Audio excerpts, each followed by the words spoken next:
Hello students, today we will study SS of standard 6. Last lecture में हम लोगों ने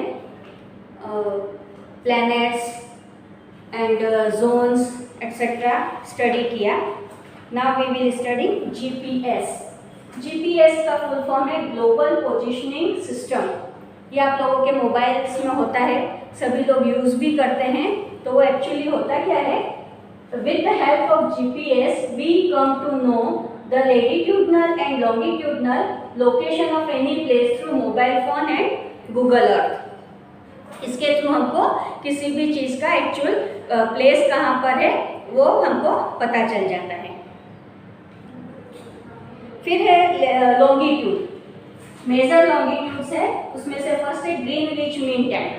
ग्रीनविच मीन टाइम क्या होता है कि जो ये 0 डिग्री लॉन्गिट्यूड है, लॉन्गिट्यूड और लेटिट्यूड मैंने आपको ग्लोब की हेल्प के साथ लास्ट लेक्चर में एक्सप्लेन किया था. तो जो 0 डिग्री लॉन्गिट्यूड है तो 0 डिग्री लेटिट्यूड होता है, वो इक्वेटर होता है. और यहाँ पर लॉन्गिट्यूड है, longitude it means vertical line, sorry horizontal. तो इसमें से तो जो उसके थ्रू पास होगी उसको Greenwich city of England, Greenwich city England से पास होती है, इसके लिए उसको ग्रीनविच लाइन बोलते हैं. ठीक है, ये ग्रीनविच लाइन क्या काम में आती है? The 0 degree longitude which passes through Greenwich city of England is called Greenwich line. Greenwich line divides earth into 2 equal parts from eastern to western. East side से वेस्ट साइड में 2 parts में equal करती है. Is known as eastern, जो इस part में equal करेगी वो ईस्टर्न हेमिस्फेयर होगा और जो वेस्ट पार्ट होगा वो वेस्टर्न हेमिस्फेयर होगा.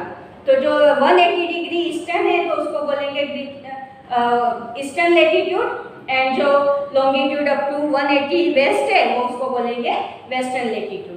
उसके बाद है इंटरनेशनल डेट लाइन. तो ये जो 180 डिग्री पर लॉन्गिट्यूड है उसको बोलते हैं हम international date line. International date line से क्या मीनिंग है कि उसके थ्रू हमको टाइम का पता चलता है, टाइम एंड डेट का पता चलता है. तो उसके थ्रू हमको डेट, हम एग्जैक्ट सभी को पता है कि अलग अलग कंट्रीज में डेट और टाइमिंग अलग अलग होता है. तो वो इस इंटरनेशनल डेट लाइन के थ्रू पता चलता है कि कौन सी सिटी में, कौन सी कंट्री में क्या टाइम और क्या डेट होगा. The date and time changes when we cross this line is passes through the Pacific Ocean. है ना, ये लाइन पैसिफिक ओशन से क्रॉस करते हैं, पास होती है तब होता है. It is exactly not at 180 degree at some places, it is zigzag form. ये स्ट्रेट लाइन नहीं है, किसी किसी जगह ऐसे जिगजैग फॉर्म में है. जिगजैग फॉर्म में क्यों है? क्योंकि वहाँ पर आइलैंड्स आते हैं और आइलैंड्स में से अगर स्ट्रेट करके निकलेगी तो एक लाइन आइलैंड में अलग टाइम हो जाएगा और दूसरे आइलैंड में अलग टाइम, उसी आइलैंड में दूसरा टाइम हो जाएगा. जैसे हमारा इंडिया का पार्ट है तो अगर गुजरात में अलग टाइम हो रहा है तो एमपी में अलग टाइम हो जाएगा. इस टाइप से हो रहा था, इसके लिए वहाँ पर जिगजैग उन्होंने पास किया, उसको जिगजैग में किया ताकि एक आइलैंड है तो वहाँ पर पूरे आइलैंड में एक ही टाइम और डेट यूज हो. The reason behind it is that if it is drawn straight, it will cross some island or the some countries because of which 2 dates will mix up on the same island. In some places, which going to other side of island date may change, which be creates confusion. To prevent this confusion, the line is divided roughly. To avoid any confusion of date time, is drawn through the sea or not the land. इसके लिए क्या किया हमने, उसको थोड़ी जगह पर वो स्ट्रेट है और थोड़ी जगह पर जिगजैग है. अब ये जोन्स मैंने लास्ट लेक्चर में आप लोगों को बताया, टॉरिड जोन, टेम्परेट जोन और फ्रिजिड जोन के बारे में लास्ट लेक्चर में हम स्टडी कर चुके हैं. Now we study types of motion. Types of motion में 2 टाइप्स हैं, एक रोटेशन एंड रिवॉल्यूशन. रोटेशन किसको बोलेंगे कि अगर कोई चीज़ है वो अपनी ही प्लेस पर, जैसे ये चौक है, ये अपनी ही प्लेस पर ऐसे ऐसे चक्कर लगाएगा, इसको बोलेंगे हम रोटेशन. है ना, तो अर्थ अपनी ही प्लेस पर इस टाइप से अर्थ घूमती रहती है, इसके लिए उसको वो क्या करते हैं, वो एक रोटेशन होता है. और रिवॉल्यूशन क्या होता है कि वो अपनी प्लेस पर ऐसे घूमते हुए भी सन के चारों ओर ऐसे चक्कर लगाती है। जैसे ये सपोज ये सन है आपका और इसके आसपास ऐसे राउंड लगाएगी, इसको बोलेंगे रिवॉल्यूशन, है ना। तो यहाँ पर मैं आपको डिफाइन के थ्रू बताती हूँ। As the top rotates of its axis in the same way earth also rotate on its axis from west to east direction. This circular motion of earth is called daily motion.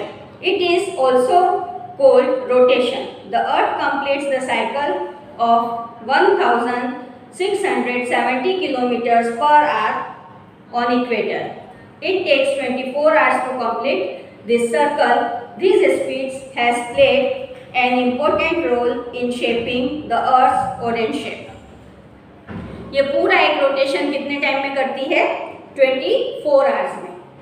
24 hours में, जिसके through क्या होता है कि एक orange का shape है उसका, तो पूरा ऐसे करेगी तो ऑरेंज का शेप इट मीन्स जो बिटवीन उसका इक्वेटर वाला पोर्शन है, जो बीच वाला पोर्शन है वो बिगर है और ऊपर नीचे वाला फ्लैट है, तो वो डे और नाइट और रोटेशन करने में उसको हेल्प करता है। फिर है revolution. The earth revolves around the earth as it rotates on its axis. It takes about 365 days for the earth to complete its revolution. Revolution कितने टाइम में कंप्लीट करता है? सन के आसपास पूरा अर्थ एक चक्कर लगाएगी, उसको 365 डेज में कंप्लीट करता है। एक रिवॉल्यूशन कंप्लीट करने में उसको 365 डेज लगते हैं और इसको हम एक ईयर बोलते हैं। An imaginary way to Earth's rotation around the sun in the space has been determined, which is known as orbit. Orbit किसको बोलते हैं हम? जो एक किसी चीज़ के, किसी थिंग के थ्रू के आसपास कोई चक्कर लगाता है तो उसको ऑर्बिट बोलते हैं। Distance between sun and earth is not same through the year. The earth rotates on its axis by making an angle of 23.5 degree on its axis and 66.5 along its orbit. Due to this movement of earth, the season occur and the day and night are existent and shortened. अब यहाँ पर सभी को मालूम है कि ये 23.5 degree पर टिल्ट है ना, और वो 66.5 डिग्री पे के साथ एक ऑर्बिटल चक्कर लगाती है, तो जिसके थ्रू सीजन का पता चलता है और अर्थ के साथ सेम पोजीशन पर नहीं है। सपोज ये यहाँ पर सन है, ये सन है, तो इसके आसपास इस टाइप से वो रिवॉल्यूशन करेगी अर्थ। तो यहाँ पर ये स्पेस ज्यादा है और यहाँ पर ये स्पेस कम है। ये आपको दिख रहा है, पूरा ऑर्बिटल इतने से सब पूरा सर्कुलर मोशन नहीं होता है उसका, इसका होता है इस टाइप से मोशन होता है। तो यहाँ का ये प्लेस ज्यादा है और यहाँ का ये प्लेस कम हो जाता है। देन नेक्स्ट है day and night. Due to daily motion of the earth day and night occur. Daily motion करती रहती है अर्थ, एक्सिस पे अपने राउंड करती रहती है और रिवॉल्यूशन करती रहती है सन के, जिसके थ्रू डे एंड नाइट होता है. As the earth is still and rotate on its own axis, the sun shines only on half of it and the other half is dark. जो सन के सामने वाला प्लेस होगा वो वहाँ पर लाइट होगी और जो पीछे वाला पार्ट होगा उसके उस पर डार्कनेस होगी. इट मीन्स वहाँ पर नाइट होगी. If Earth would not have rotated, then one side only light would have been there, while on other side would have remained dark. But it isn't so. Thus, every part of Earth experiences light from darkness and darkness from light in every 24 hours. Because of it, every part of Earth experiences morning, afternoon and evening. तो सारी जगह पर क्या होता है, सभी जगह morning भी होती है, इवनिंग भी होती है और आफ्टरनून भी होता है. जैसे ये पिक्चर के थ्रू आपको एक्सप्लेन किया हुआ है. यहाँ पर ये सन है और ये अर्थ है हमारी, ये थोड़ी सी टिल्ड है. तो इसके थ्रू जहाँ पर स्ट्रेट लाइन पड़ रही है, अब यहाँ पे देख रहे हैं आप, यहाँ पे लाइटर प्लेस है और यहाँ पे डार्कर प्लेस है. तो जितना ये लाइटर प्लेस है इसमें डे होगा और जितना ये डार्कर प्लेस है उसमें नाइट होगी। तो जहाँ पर ये स्ट्रेट लाइंस पड़ रही है वहाँ पर होगा आफ्टरनून का टाइम, और जहाँ पर ये प्लेस है यहाँ पर इवनिंग एंड मॉर्निंग का टाइम होगा। और ये जैसे सेम पीछे, अब जैसे जैसे ये रोटेट करेगा वैसे वैसे आवर्स और टाइम चेंज होता जाएगा। जैसे आफ्टरनून का टाइम है हमारा तो वो एग्जैक्ट सन के सामने होगा तो आफ्टरनून का टाइम होगा, लेकिन जस्ट उसके जो पीछे है वहाँ पे मिडनाइट होगी। ठीक है, अब जैसे जैसे फिर सन अर्थ अपनी एक्सिस पे रिवॉल्व करती रहेगी वैसे वैसे वो सन के दूसरे साइड पार्ट खसकता जाएगा। जैसे ये खसका है, ये सामने है तो आफ्टरनून, फिर थोड़ा हटा तो उसका टाइम चेंज होता जाएगा, 3, 4 एंड 5, 6 तो इवनिंग का टाइम हो जाएगा। इस टाइप से इस डायग्राम के थ्रू आप डे और नाइट एग्जैक्टली समझ सकते हैं। Sun rays fall directly on Tropic of Cancer on 21st June and the Tropic of Capricorn on 22nd December.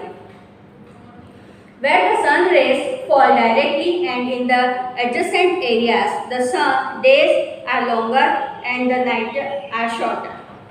अब क्या होता है, जैसे ये ट्रॉपिक ऑफ कैंसर है, यहाँ पर डायरेक्ट लाइन पड़ेगी तो यहाँ पर सबसे बड़ा दिन होगा।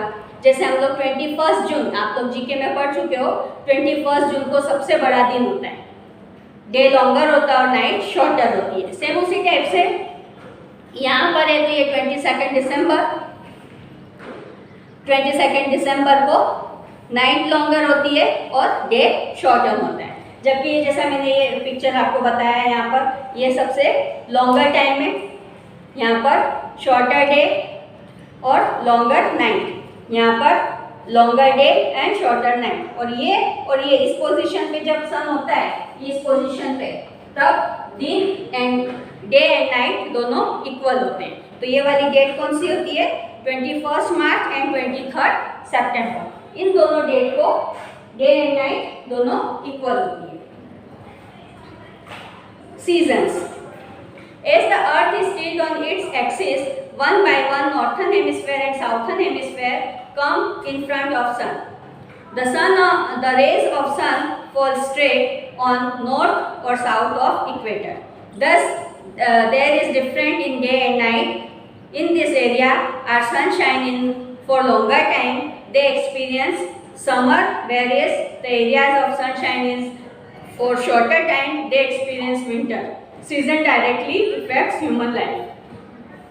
अब जैसे जैसे अर्थ जहाँ पर ये सामने वाला पार्ट होगा वहाँ पर होगा समर सीजन, और जो उसका पीछे वाला भाग होगा वहाँ पर होगा विंटर सीजन। इस टाइप से जो सन के डायरेक्ट सामने आ रहा है वहाँ पर समर सीजन चलेगा, और ये सीजन बहुत ज़्यादा ह्यूमन लाइफ पर इफेक्ट करते हैं। Thank you.